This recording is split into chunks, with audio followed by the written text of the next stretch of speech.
Good evening, ladies and gentlemen, and welcome to Heti TV's foreign language news broadcast. My name is Peter Gardosh, and first, for the news in English. The UN's most important task at the moment is to prevent the escalation of the conflict in Ukraine and the Middle East, which some people apparently wish to see, and Hungary remains ready to assist in all peace efforts, said the Minister of Foreign Affairs and Trade Peter Siat in New York.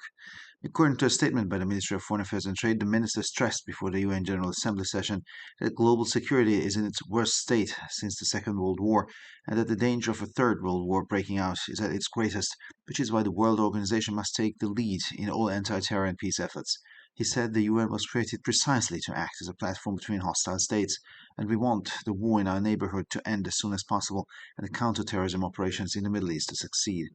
So the main task of the UN now is to act for peace and to help make the fight against terrorism a success, he said.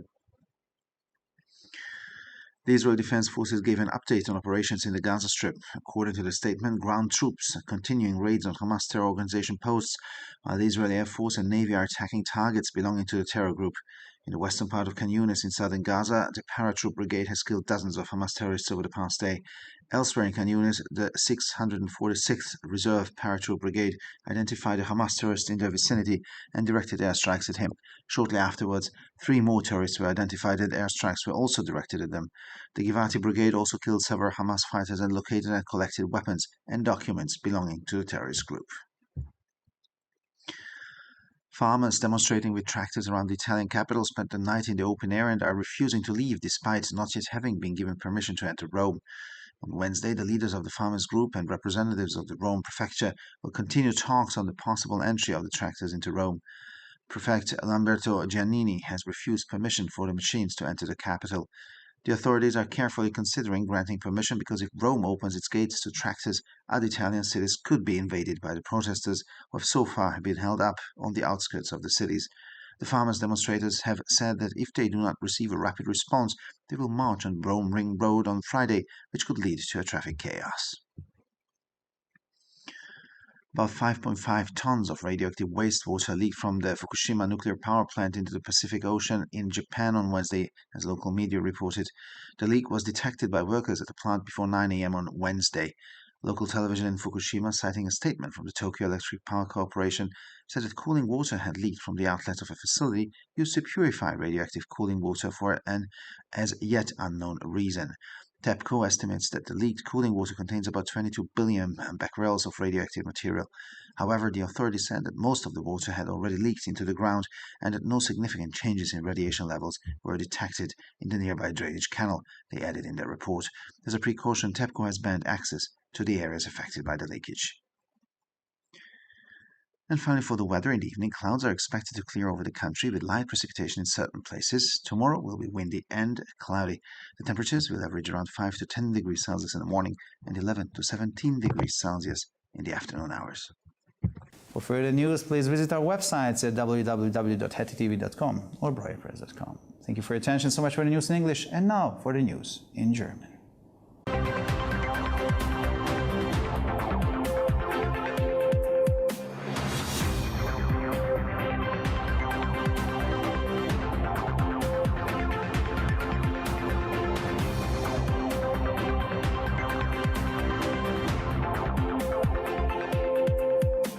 Schönen guten Abend, liebe Zuschauer. Mein Name ist Peter Gardosch und nun zu den Nachrichten auf Deutsch.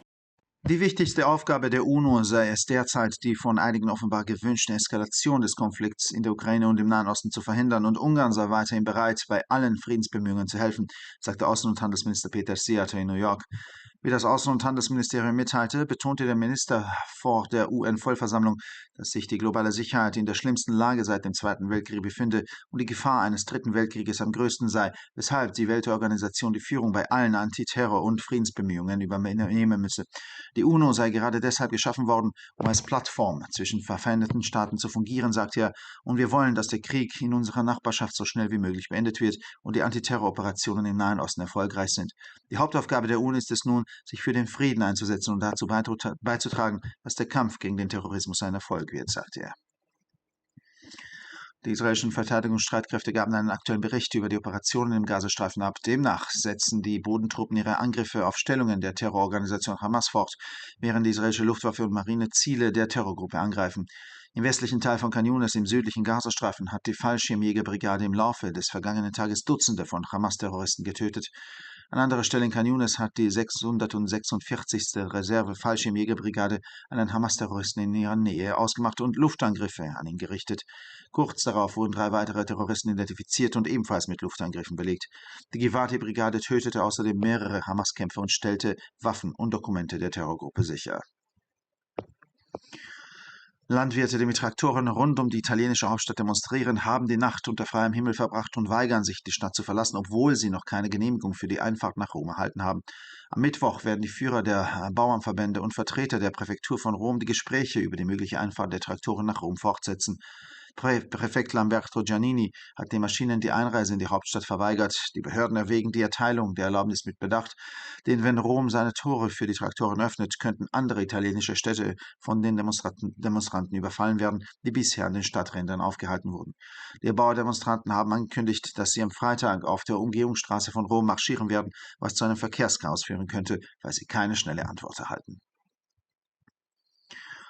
Wie lokale Medien berichteten, sind am Mittwoch etwa 5,5 Tonnen radioaktives Abwasser aus dem Atomkraftwerk Fukushima in den japanischen Pazifik ausgelaufen. Das Leck wurde von Arbeitern des Kraftwerkes am Mittwoch vor 9 Uhr morgens entdeckt. Das Lokalfernsehen in Fukushima berichtete unter Berufung auf eine Erklärung der Tokyo Electric Power Corporation, dass auch noch unbekannter Ursache Kühlwasser aus dem Auslass einer Anlage zur Reinigung von radioaktivem Kühlwasser ausgetreten sei. TEPCO schätzt, dass das ausgelaufene Kühlwasser etwa 22 Milliarden Becquerel radioaktives Material enthält. Die Behörde erklärte jedoch, dass der größte Teil des Wassers bereits in den Boden gesickert sei und dass im nahegelegenen Abwasserkanal keine signifikanten Veränderungen der Strahlungswerte festgestellt worden seien, heißt es in dem Bericht weiter. Als Vorsichtsmaßnahme hat TEPCO den Zugang zu den vom Leck betroffenen Gebieten untersagt. Und schließlich zum Wetter für den Abend wird erwartet, dass sich die Wolken über dem Land auflösen und es stellenweise zu leichten Niederschlägen kommt. Der morgige Tag wird windig und bewölkt. Die Temperaturen werden im Durchschnitt zwischen 5 und 10 Grad am Morgen und zwischen 11 und 17 Grad am Nachmittag liegen. Für weitere Nachrichten besichtigen Sie bitte unsere Webseiten www.ttv.com sowie www.breuerpress.com.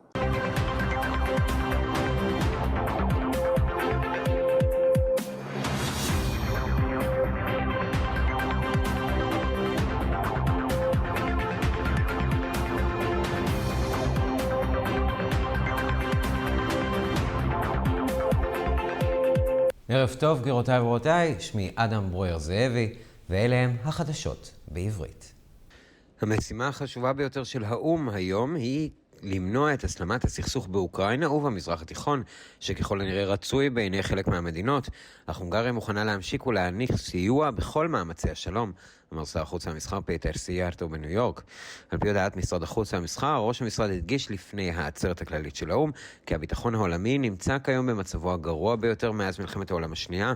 כעת הסכנה הגדולה ביותר היא התפרצות מלחמת העולם השלישית.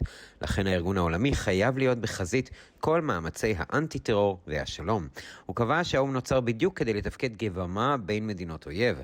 אנחנו רוצים שהמלחמה באזורנו תסתיים בהקדם האפשרי, והפעולות נגד הטרור במזרח התיכון יצליחו. המשימה העיקרית של האו"ם כעת היא לפעול למען השלום ולעזור למען הצלחת המאבק בטרור, אמר שר החוץ ההונגרי. צה"ל סיפק מידע על הפעולות ברצועת עזה. לפי ההצהרה, כוחות הקרקע ממשיכים לפשוט על עמדות ארגון הטרור חמאס, בעוד שחיל האוויר וחיל הים הישראלים תוקפים מטרות השייכות לארגון הטרור. במערב ח'אן יונס שבדרום עזה, חטיבת הצנחנים הרגה במהלך היממה האחרונה עשרות מחבלי חמאס. באזורים אחרים בח'אן יונס זיהתה חטיבת המילואים של הצנחנים 646 מחבל חמאס בסביבתם ופתחה במתקפה אווירית. זמן לא רב לאחר מכן נותרו 3 מחבלים נוספים וגם נגדם הושקעה תקיפה אווירית. חטיבת גבעתי גם הרגה מספר לוחמי חמאס ואספה אמצעי לחימה ומסמכים השייכים לארגון הטרור. חקלאים שהפגינו עם טרקטורים ברחבי הבירה האיטלקית בילו את הלילה תחת השמיים הפתוחים ומסרבים לעזור, למרות שטרם ניתן להם האישור להיכנס לרומא. מנהיגי קבוצת האיכרים ונציגי מחוז רומא המשיכו ביום רביעי בדיון על כניסתם האפשרית של הטרקטורים לעיר. הנציב למברטו ג'ניני לא אפשר לרכבים להיכנס לבירה. הרשויות שוקלות היטב את מתן ההיתר, שכן אם רומא תפתח את שעריה בפני הטרקטורים, הרי איטלקיות אחרות עלולות להיחבש על ידי המפגינים שעד כה יכלו להיעצר בגבולות הערים. משתתפי ההפגנות אמרו כי אם לא יקבלו תשובה בהקדם האפשרי, הם יצעדו ביום שישי על כביש הטבעת ברומא, מה שעלול להוביל לכאוס בתחבורה. כ5.5 טונות של מי שפכים רדיואקטיביים דלפו מתחנת הכוח הגרעינית בפוקושימה לאוקיינוס השקט ביפן ביום רביעי, כך דיווחו כלי תקשורת מקומיים. הדליפה הותרה על ידי עובדי תחנת הכוח לפני השעה 9 בבוקר ביום רביעי. תחנת הטלוויזיה המקומית בפוקושימה, בהתייחסה לתקשורת של מפעל החשמל של טוקיו, טפקו, מסרה מידע שמי קירור זרמו ממוצא הציוד המשמש לניקוי מי הקירור הרדיואקטיביים מסיבה לא ידועה. טפקו מערכה כי מי הקירור שדלפו מכילים כ-22 מיליארד בקרל של חומר רדיואקטיבי. אולם לפי הודעת הרשות, רוב המים כבר חלחלו לתוך הקרקע, וגם בתעלת הניקוז הסמוכה לא ניתן היה לזהות שינוי משמעותי ברמת הקרינה, הוסיפו בדיווחם. טפקו כאמצעי זהירות אסרה כניסה לאזורים שנפגעו מהדליפה. ולמזג האוויר, בערב חזוי להיות מעונן, ובחלק מהמקומות צפויים משקעים קלים. מחר הרוח צפויה להתחזק. הטמפרטורות תהיינה בין 5 ל-10 מעלות בבוקר, ובין 11 ל-17 מעלות אחר הצהריים. לחדשות נוספות, אנא בקרו באתרי האינטרנט שלנו, ב-htv.com או broilerpress.com. תודה רבה והמשך ערב נעים.